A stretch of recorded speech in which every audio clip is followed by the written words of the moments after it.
আমি মুসলমান, আমি কোরআনটা ফলো করি আর আমি সেই হাদিসটা ফলো করি, আর আমার এটা এখন এখন এখন এখানে আপনার সমস্যা আছে। সমস্যাটা কোথায়? কোরআনটা নিয়ে তেমন সমস্যা নাই, কোরআনটা নিয়েও সমস্যা আছে কিন্তু তেমন নয়। সমস্যাটা চলে আসে আপনার হাদিসটা নিয়ে। এখন কোনটা সহিহ হাদিস কোনটা যঈফ হাদিস এটা নিয়ে আপনার কিন্তু কে এটা ঠিক করবে?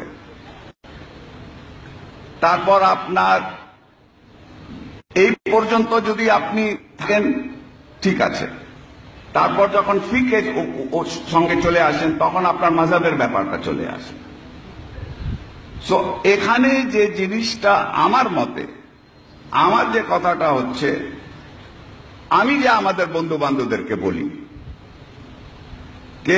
যে তোমরা এই জিনিসটা, আমি ঝগড়া করব না তোমার সাথে এই হাদিসটা যঈফ না এই হাদিসটা সহিহ, আমি সেই ঝগড়াতে তোমার সাথে যাব না।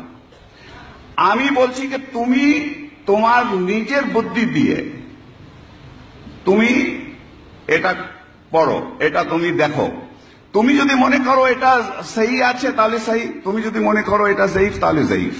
এটা আমি যে বলতেছি বা আমার ওপিনিয়নটা আমি তোমার উপরে গায়ের জোরে আমি কিন্তু ইম্পোজ করতে চাই না।